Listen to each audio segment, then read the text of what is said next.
inviting our speakers to the stage. Okay, so I have quite a number of questions. Yes. So, okay, first off, you can just say hello, hello, Toby, hello. Just be sure that we have you on board.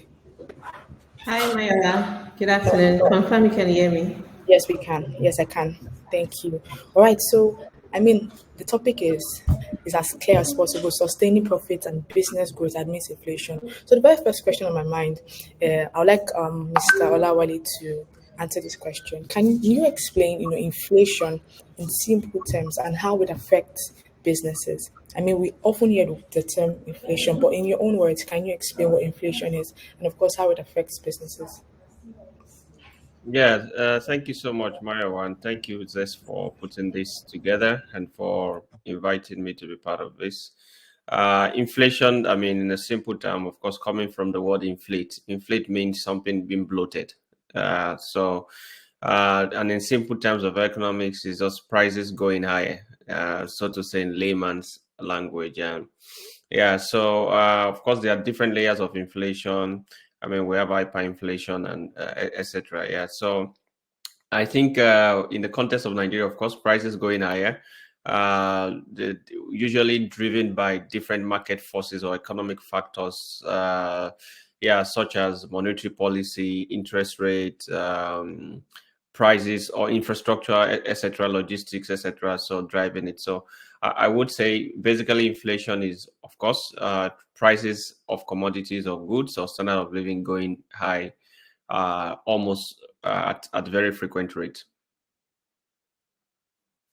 All right, thank you very much, Mr. Olawale. We've been able to establish what inflation is, and as you rightly said, it's about prices being going higher and higher in terms of the price, and then not being able, basically prices inflating, quote unquote, and the prices being on the rise as the day progresses. So thank you very much for that. So I'd like to ask Toby now, seeing that we've already established what the term inflation means, what are the key financial risks businesses face during inflation? Business owners are at the brunt of inflation. They're the ones that most times bear the brunt of inflation, right? So, what are the key financial risks this time around that businesses are likely to face because of inflation? All right, thank you, Maya. So the first bite that the business owner would feel would be increased cost. So cost of raw materials would increase. As we all know in Nigeria today, the price of flour yesterday is not the price of flour today. So every time you're going to the market, you are not sure that you'll be able to buy your raw materials because prices are changing frequently. So that's the first hit that the business owner would face. And then there's also pricing pressure. So the business owner is struggling as to manage business. The business owner does not want to increase costs, increase price of goods drastically, even though cost of production is increasing, right? Let's still look at a loaf of bread today. A loaf of bread before now, you could get between, say, 800 naira to 1,200.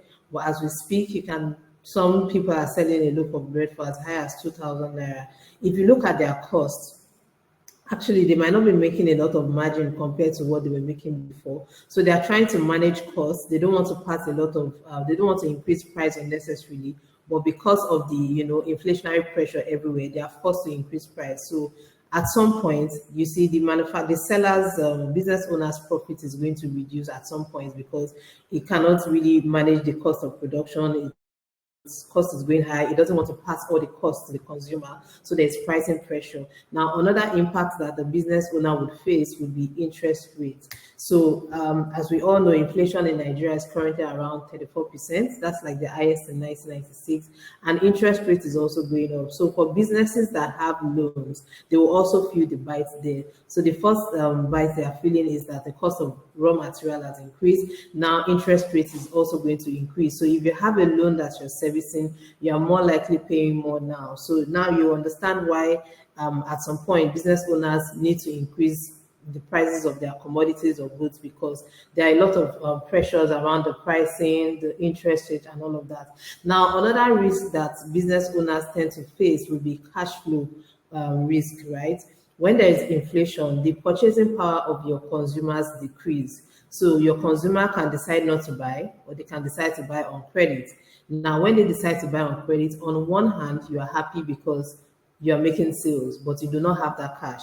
And in times like this, if you do not manage your cash position properly, you then wake up to realize that, oh, I'm in business, but I don't have cash to manage my business. So cash flow risk is also there.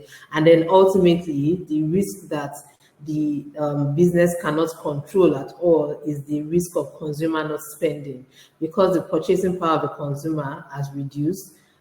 They would not typically buy all the things that they really desire to buy, and there's nothing you can do about it. You just have to find strategies to ensure that your consumers continue to come to you to spend. So that's it on the risk that businesses would face. All right, thank you very much, Toby. Your last point just made me remember that at some point, I think I was hearing it this week about people going to supermarkets and at the checkout point, you see them dropping things off their cart because they're like, okay, this is not really important for them at this point in time, and that is because of the Exactly. inflation in the country currently. All right, so um, thinking of inflation, right? Is it something that can be forecasted? Can people think of it and like have a forecast of inflation? And if they can, how can businesses, accurately forecast inflation and its impact on their business? So I'd like Mr. Olawale to please shed light on this question. Can you repeat the question, please? All right. So the question is, how can businesses accurately forecast inflation and its impact on, its operations? That is, if they can forecast inflation. Ideally, they should be able to forecast inflation, but in the context of Nigeria, it's very difficult to do. I mean, it's extremely difficult to do in the context of Nigeria because things are actually the inflationary trend in Nigeria is very absurd. I'll give you an example. I remember when this new government came in last May.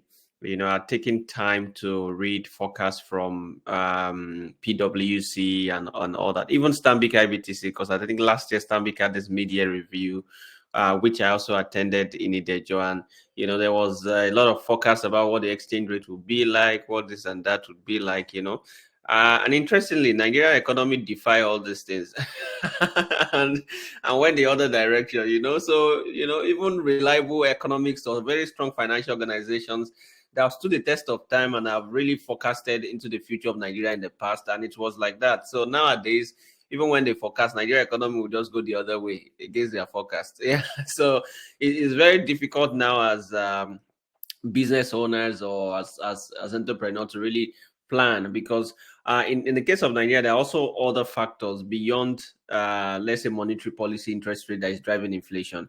For example, now we have fuel scarcity at the moment, for example. So it's unplanned. Nobody, maybe let's say 2 weeks ago, nobody saw fuel scarcity coming this week, you see. So let's say prices have been going normally and then fuel scarcity suddenly happens, which you didn't see coming, which the economists also didn't see coming.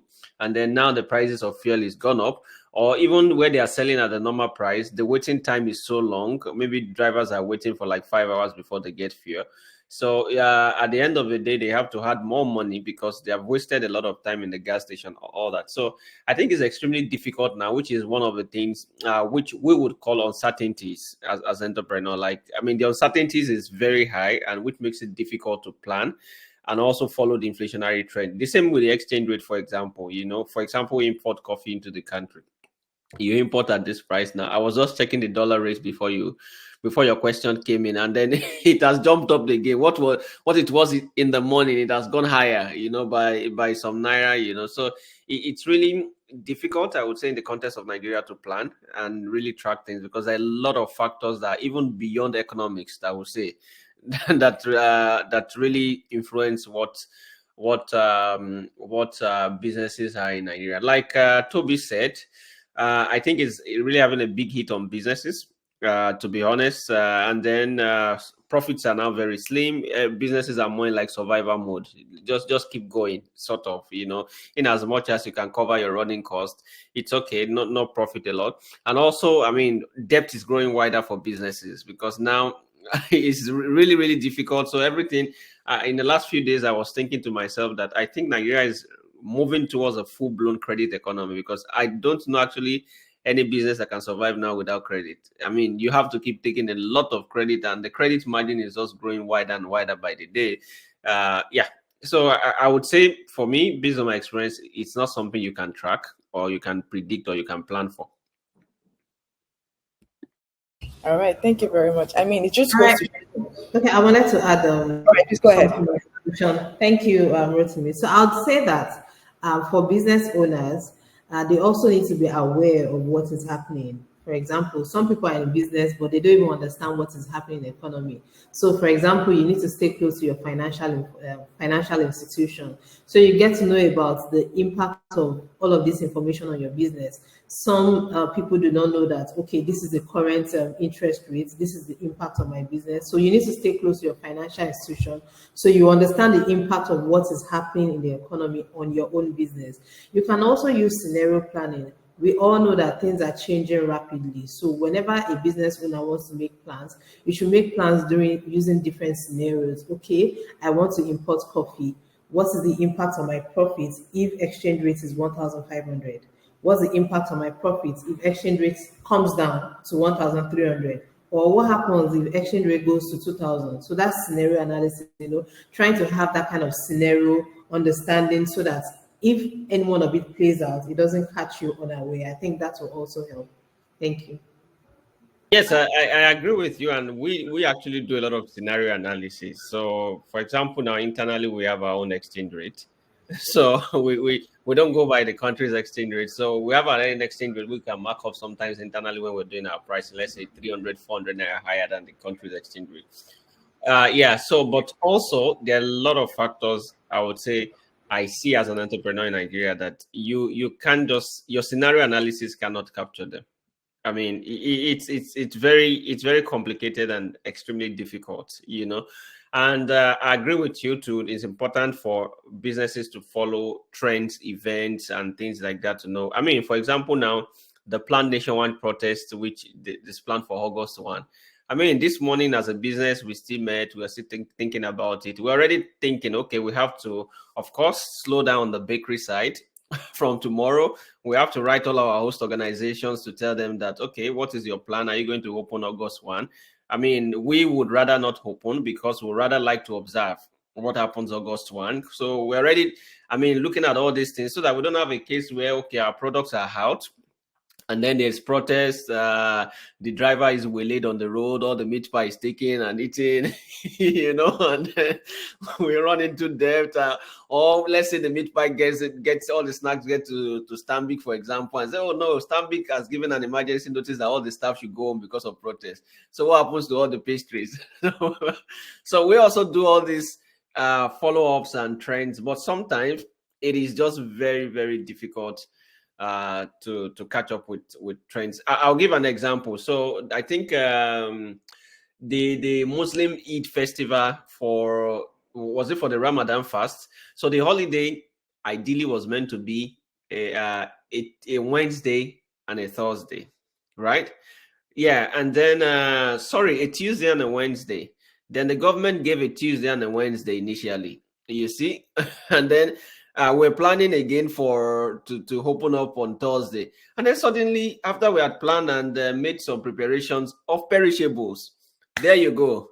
Announcement came and they extended to Thursday, and then we made some losses because I mean we made losses up to 500,000 naira because I mean we could, of course, we found that very irresponsible. We also look at previous data, like, okay, usually these holidays are 2 days, but for the first time in a long time, it came to 3 days.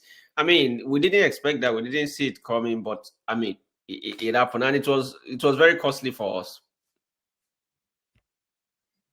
Thank you, Mr. Wale, for sharing your experience. I can only imagine. I mean, having to bear that kind of, loss. I can only imagine. So it just goes to show how inflation is taking a toll on businesses today, and that is why it's very important that we put together today's webinar so that business owners can understand how they can sustain profits and even grow their business amidst this inflation. So I have a question I'd like to ask it, or I'd like to direct it to Toby at this point in time. At the beginning we've established the fact that as a result of inflation, prices of products will go up, or um, um, or vendors and business owners may not make as much profit as they usually would, right? But what kind of pricing strategies can businesses adopt to optimize, their cost structure and protect profit margin during this inflation? regardless of the inflation, how can they, implement pricing strategies that will ensure that okay, their cost structure is still fine, and then at least they protect their profit margin. All right, thank you, Maya. So, in terms of pricing, that's the prices which they sell. I think I'll talk about three pricing strategies that business owners can adopt. First on my list, which is my favorite, is bundling and unbundling, right? So, we should learn to create bundle offers for our customers just to encourage them to take that buying decision. Remember, the consumer at this point has a lot of needs, but they obviously can't afford it. So you need to give the consumer a good reason to pay you. You need to give the consumer a good reason to buy your product. So you want to create bundle offers, let them know that, oh, if you buy these products, buy one, two, three together, and you get this. So the consumer knows that okay, I'm not wasting my money, I'm not losing a lot after. In fact, I'm gaining more. So when you're able to create bundle offers, your revenue will go up. So compared to someone that will just buy one item and the person ends up buying three items, you have increased revenue. And then you also need to unbundle some offers. So if you have products that, for example, is bundled together, has maybe 5 to 7 components, and you're selling as one, you want to look at the opportunity to unbundle it. If you can sell just 2 out of 3 of these three products, and the customer is fine, they are able to, take that buying decision now, bearing in mind that they're not able to spend so much. And you also need to use dynamic pricing, right? So you can't, if you go to, for example, for people selling on Instagram, for example, if you go to vendors page, you see them put up a post that say, please, yesterday's price is not today's price. May always confirm prices before making payments, right?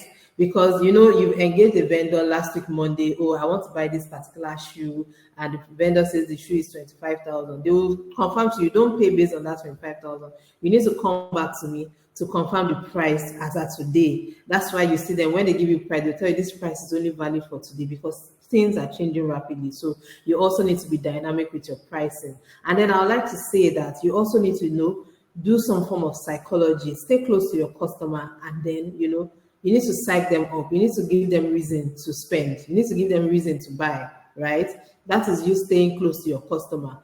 Again, customers don't want to spend. Everybody wants to save their money. Everybody wants to buy what is absolutely necessary. So you need to stay close to your consumers and then psych them up to ensure that they are buying that thing that they used to buy. Remember, they used to buy from you before. It's just because of the current economic condition that is making them say no to buying, right? So your job is to stay close to them, psych them up, and make them see reason why they need to buy your product. So those strategy will help you to increase your revenue. Now, on the cost side, you also need to go back to the negotiation table. And in times like this, it's also amazing when you have a good credit rating with your vendor, with your suppliers, right? You then need to go back to them to tell them, oh, I understand this is what is happening in the economy right now, but I need to manage my costs. I need us to negotiate better. I need a longer payment period. Remember, everybody wants to collect their cash now.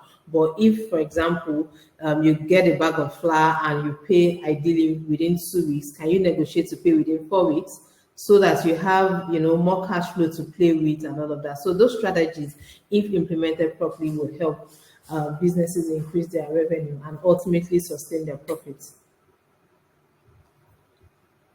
Okay, thank you very much, Toby. One key thing I took out from what you said is that it's very important that business owners maintain a relationship with their customers. At this point in time, everybody is just looking for what to eat.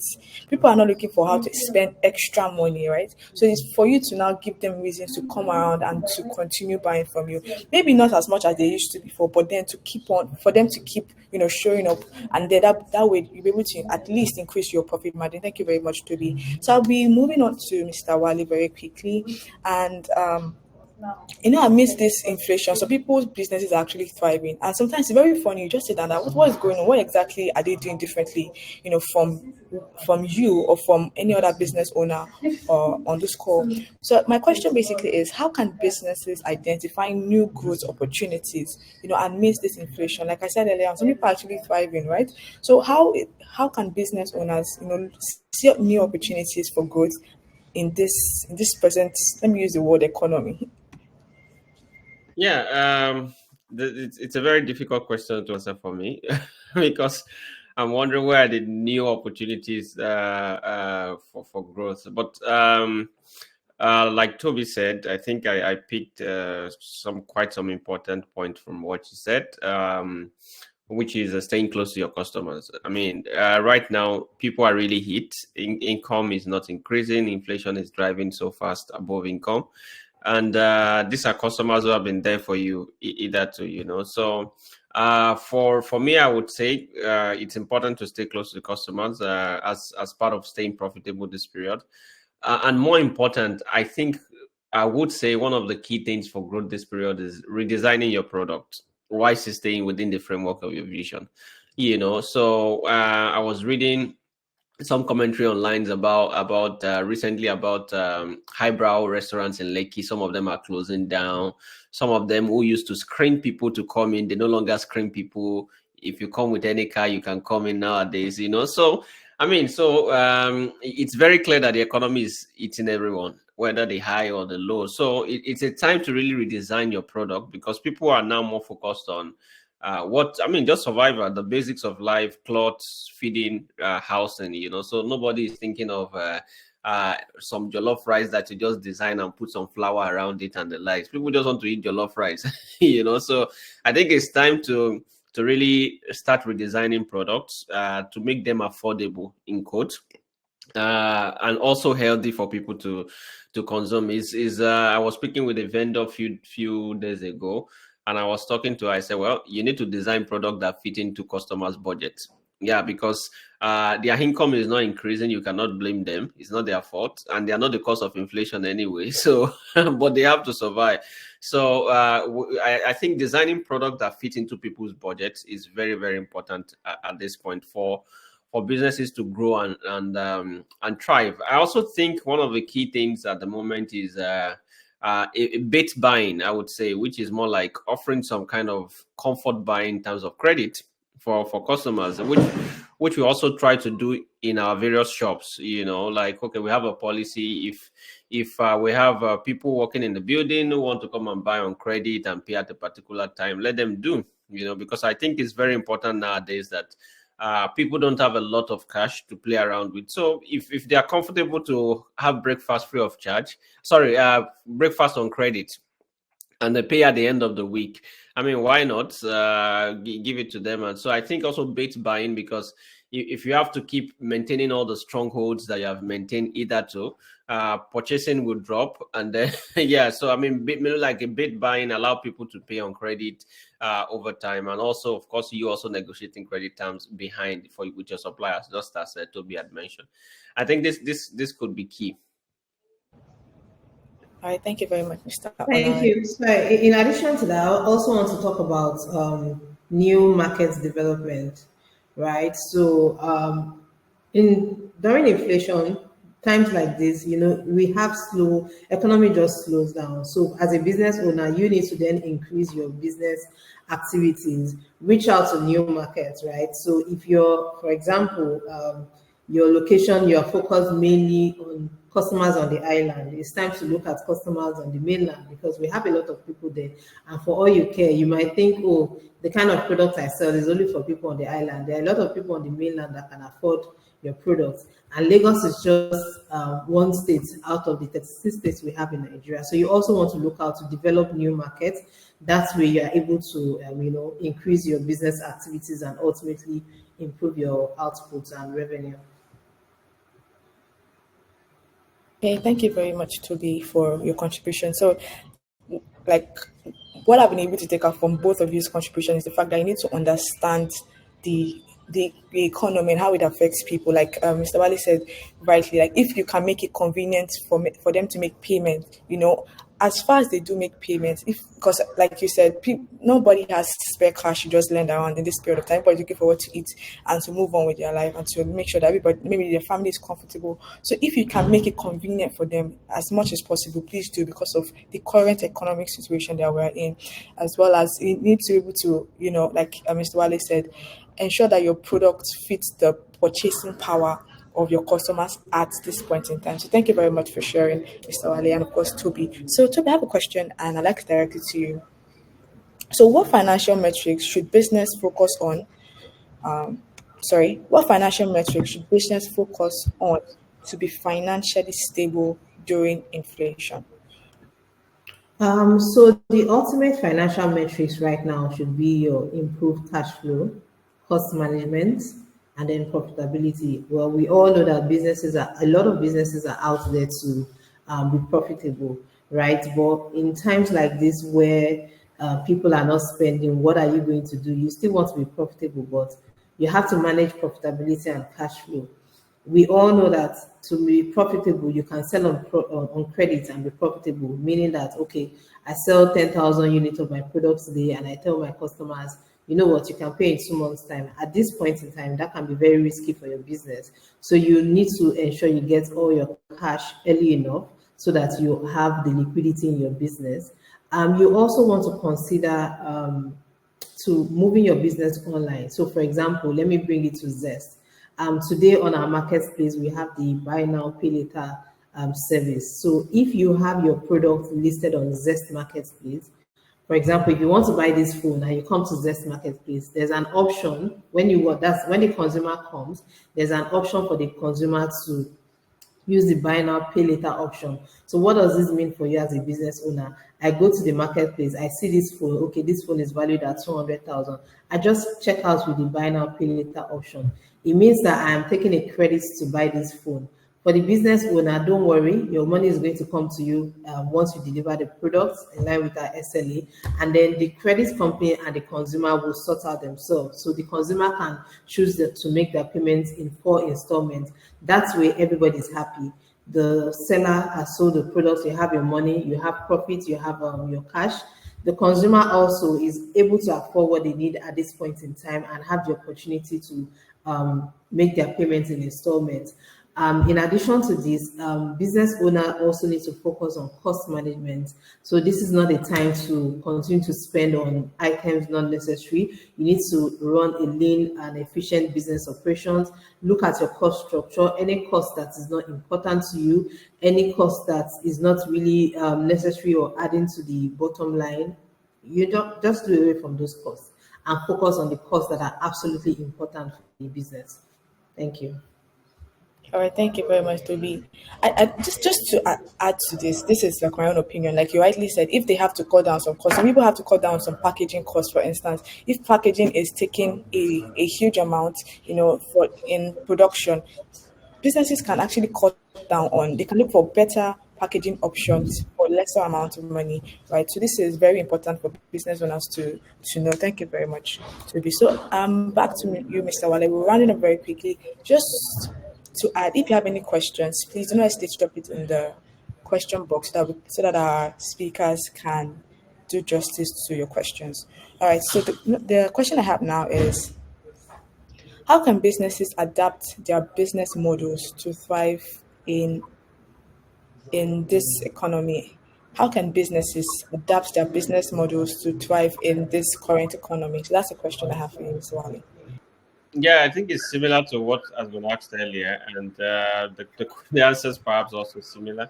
Is for me the design products that business model should be more of value creation now that fits into the budget of the customer. Not in luxury nowadays. You see, so business models now should be focused on delivering value that fits into the budget of the customers. Is very important for me. I would say. And like Toby said, your business model nowadays, of course, you should focus on low cost of operations. It's not a time to throw money here and there. It's a time things that are not necessary, things that you can do without. Operate a lean budget, sort of. I think is very key for growth and yeah. And for me, I would say businesses nowadays in relation to growth, your business model should be in a way that you don't have to incur a lot of cost to operate. So you need to keep re-engineering to see what can be substituted. I will give an example.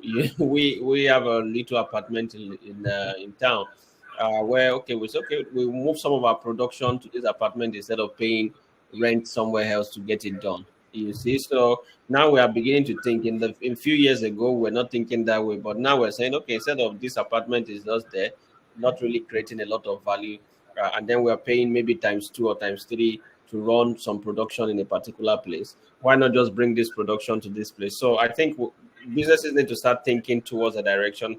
How much of cost can I cut? What is important? What is not important? And then that will really be important for this phase of the economy and of course for the growth of the business. All right, thank you very much, Mr. Wale. So I have this question, and I just thought of it right now. When you mention cutting costs and production costs and all of that, what of people costs in terms of staff? In the sense that in this current economy, people are trying to survive. Like people are in a survival mode. Now, in terms of trying to cut off costs, in terms of staff, how would you advise business owners to tackle this? Yeah, so it's a big challenge because already in the Nigerian ecosystem, it's difficult to source talent. I would say it's extremely difficult to source talent and hold on to them. So cutting cut of staff, I think is a very difficult one, which we are also facing. What we are trying to do is, of course, we're analyzing components that are not important. For example, our graphics designer came a few days ago and he wants a salary increase, and then he's asking for like a 400% salary increase, and we cannot afford it, we cannot afford it. And for the first time, I'm also thinking, what do we need a graphic designer for as a food company? So it's opening my head now to start to think like, what do I need a graphic designer for as a food company? Do I just hire someone like a contract? If I need to design something, I pay the person one off, and then instead of putting someone on retainership who is just there, and then we're paying every month, and we're not really, So for me, I think it's very difficult because number one, it's very difficult to source talent in Nigeria. So cut off staff. Staff are now demanding for more, even though the business is not making more anyway, and they don't want to understand that the business is not making more. For example, of course, some people think some staff will look at things like, oh, the business is making more, but not necessarily. I'll give an example. There was this report of Dangote Cement selling ×2 of what is sold in January 2023 versus January 2024. And people were like, oh, no, he's richer. I said, no. But do you check what price was he selling cement in January 23 and the price of cement in January 2024? You see that it's more than double, in terms of the inflationary trend, the prices. So it doesn't mean that he necessarily made a lot of money, but the prices have changed, So you may look at, cost of meat pie, say, oh, JR Coffee now sold 5,000 meat pie, or they made 50 million from selling meat pie in 2024. But do you check the price of meat pie in 2024 versus price of meat pie in 2023? And then our cost of production has also gone up. For example, now what we pay our dispatch guy has gone up again. This year now in fact, it's not predictable. And more the profit keeps shrinking. It's shrinking by the day. Like every now and then it's shrinking. No, now he said he's getting fuel at this amount. He cannot do deliveries at this amount. Well, I cannot put the meat pie on my head and start bringing from Ikeja to all the shops. You have to engage a driver, that will do all these things. So I think it's very difficult because also staff don't have privileged information into the business operations, so it's also very complicated to maybe persuade them. And also I don't blame them because, they are also in this economy. They will enter transport back home. Yesterday, one of our staff gave up and said that she can no longer cope because of the cost of transport. I don't blame her because, we're all working so that we can be profitable, so I can't blame her if she leaves because of cost of transport. Yeah. So, but I think it's very difficult for business owner to cut down cost of. Maybe what businesses can do, which also we try to do also, is some of the things that can be automated. We automate it, but some of us have businesses who are not like Zest, that is largely automated.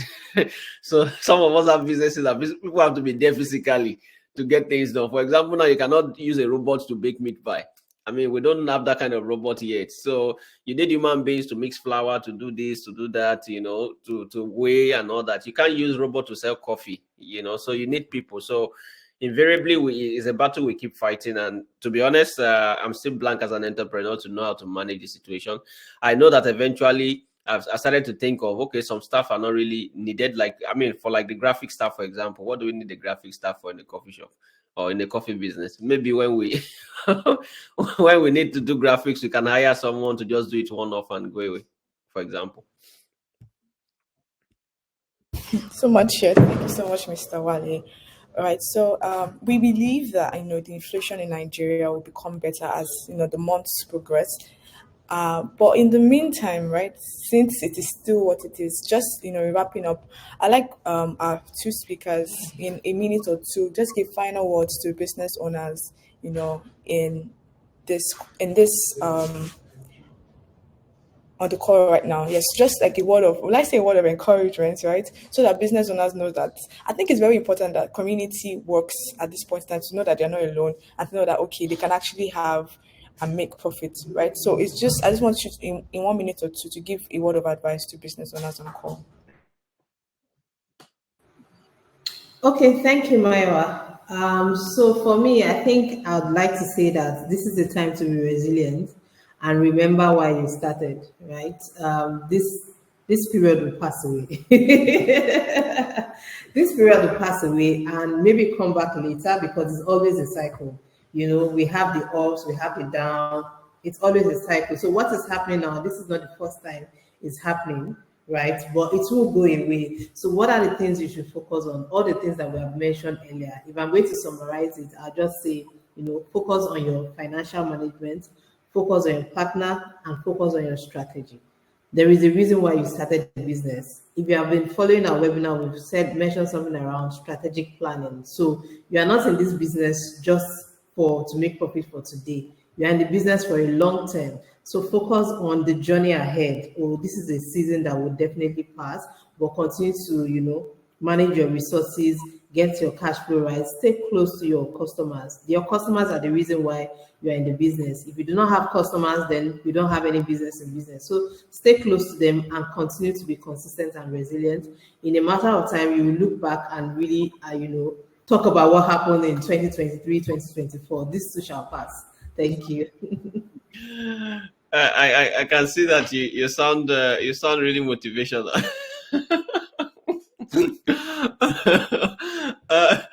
Okay, so but to be honest, in my view, which is something I picked from the business school, is to be always pessimistic as a business owner. When this whole thing started, I think that was early last year. I was sitting with one of my mentors, who's former MD of Mobi, Oluwatobi. So I do have sit out with him, mentorship sessions, and he told me, he said, well, Olawale, prepare for the worst. He told me, he said, prepare for the worst, and I was even trying to tell him, we hope things will get better. No. Your responsibility as a business owner is not to hope that things will get better. So he told me, prepare for the worst. If the worst happen, it will not be a surprise to you. And if it doesn't happen, you still win. So the same thing maybe I would say to entrepreneurs who are listening. I would say we should, because it's going around the globe. There's like a global pressure everywhere. The problems are similar everywhere. We have operations in Rwanda and Zambia. Yesterday, I've been in Rwanda for 7 years working. Yesterday I was sending some documents from our team in the office in Rwanda. And after like 2 hours, I didn't get it. I was falling off. They told me there's no electricity. And it's like, wow, when did this started in Rwanda? I was like, oh, because we're not used to it. And then in recent times also, you go to the bank and you're unable to get Forex. Almost similar problems that you find. The exchange rate is also going down. Almost similar problems you find in Nigeria. And in Zambia also, where we have operation, is almost the same thing. When I went to Zambia last year, I was buying petrol around 23 kwacha against the dollar. When I was there last week, I was buying at 31 kwacha against the dollar. And if you put that against a liter, rather, if you put that in dollar, it's almost like 1.3 or $1.4 per liter. And to take a breakfast, I went to a coffee shop to take breakfast in Zambia, and I bought a sandwich and a smoothie, and I paid 165 kwacha, which was like $7.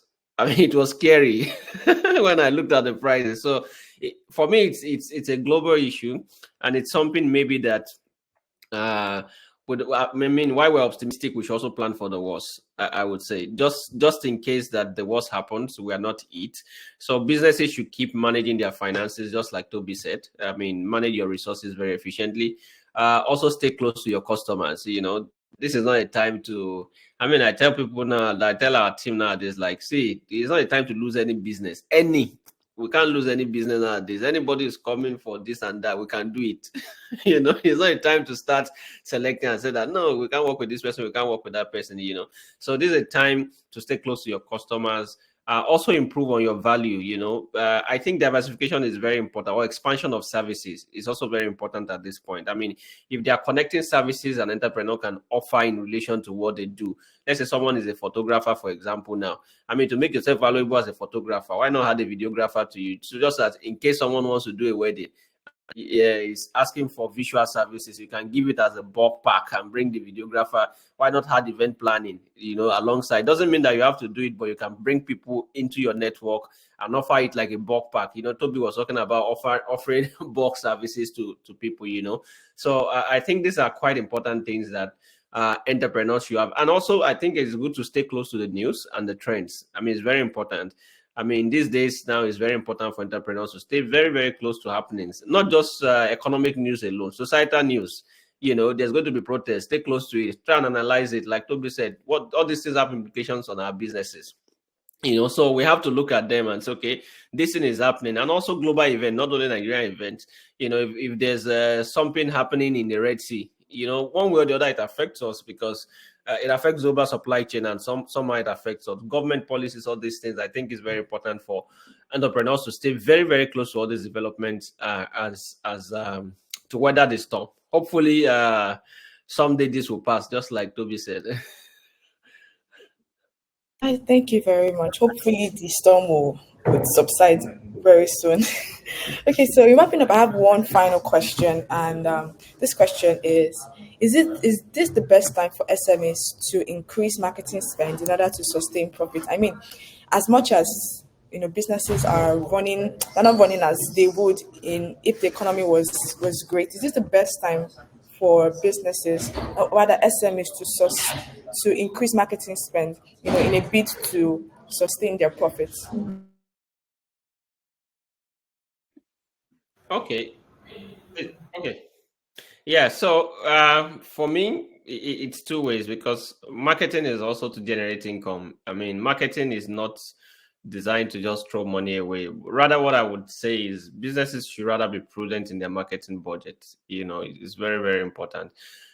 This is not a time to do all kinds of marketing. In the past, for example, we have had cases where people will say, "Oh, GR Farms, we have an event. Can you come and we'll give you free coffee stand, come and showcase what you're doing." Some years ago I would jump at that without thinking twice, but nowadays I still want to jump at it, but I will ask them, I say, okay, what are the kind of people that are coming? Because at the end of the day, you realize that you go to such events and then you don't even sell 2-3 cups of coffee. Even though they have given you the space for free, you still realize that you run at loss, because when you look at the cost of bringing down all your gadgets, setting up, bringing the staff, you made no money. So nowadays, if such opportunity is coming, I'm sitting back, I'm asking questions. Who are the people coming? How many people do you expect? What are the other vendors you are bringing? Because, for example, now if you're bringing your jollof rice vendor, coffee is probably not going to sell there. So let me kukuma sit down in my house. So I think marketing should continue, but should continue in a very prudent way. Businesses should analyze critically, like, okay, if I'm putting this 5,000 naira or this 10,000 naira into marketing, what does it bring back to me? Or what is the expected returns is very important. Or tangible returns in a short time, so businesses should think that way, that what do I hope to get? And if I do this, so a critical analysis of marketing is very important this time. Marketing cannot stop, in my own view. You have to keep marketing one way or the other, but more important is that you have to look at the value, expected value vis-a-vis what you're going to spend, is extremely important. And maybe marketing streams that are not really productive, so to say, can also be reduced or cut down. And nowadays we have maybe less expensive marketing windows, such as social media. We can post on social media, we can take pictures of what we do, put on social media, which is not as expensive as maybe like doing TVs and all that other things. Yeah. So I would say marketing would continue, but rather maybe businesses have to be more prudent and critical about their marketing activities. Thank you. I'll also I support you, and I'll say that yes, marketing should increase. You know, marketing can increase without increasing your marketing spend, right? Aha. So you should look at referrals, ask for referrals, word of mouth marketing. Sometimes, especially for small business owners, you might be 5 people away from your next customer. So leverage on your circle to increase awareness about your business. Consider co-marketing. So, for example, Wale had mentioned if you're a videographer, you're a photographer, you guys should come together and do your marketing. That way, your average spend per person is going to reduce. You know, just be strategic about what you're doing to achieve your aim without necessarily spending more. Yes, marketing should continue. Thank you. Thank you very much, our speaker, Mr. Wale and Toby. Thank you so much for sharing with us today. Today has been a great time for us to, learn about our topic, sustaining profit and growing your business amidst inflation. I hope that business owners on the call and business owners who will get to see this video eventually would know that it is possible, right? And it is very achievable that you can sustain, your business and you can even make profits, during this time of inflation, knowing how to manage this time of inflation on and the impact on your business. So thank you once again to our speakers today for sharing with us and for honoring and for being here today basically. So if there's no more question, we'll be wrapping up in the next 1 minute. So I'll just give room for one more question or we can wrap up at this point in time. All right, so I said there are no more questions. So I'd like to say thank you once again to everyone who has joined us today. And we hope to see you in our next webinar. I would be including our feedback form in the chat. So please fill the feedback form so that we'll know you know, how this session has impacted you, what you'd like us to improve on, and so many other things. We're going to drop in the feedback form in the chat very shortly. So please take out your time to fill the feedback form and let us know your feedback. On that note, we've come to the end of the July edition of the Zest webinar. We hope to see you next month where we put together another wonderful webinar just for you. So the feedback form will be in the chat short. Let's just have that in the chat. Okay. All right. So I can see the feedback form in the chat now. Please take out your time to fill it and give us your feedback. We hope to see your feedback. Thank you, everyone who has joined, and do enjoy the rest of your day. Thank you, Sawada, and thank you, Toby. Bye All bye. right. Thank you very much. Right.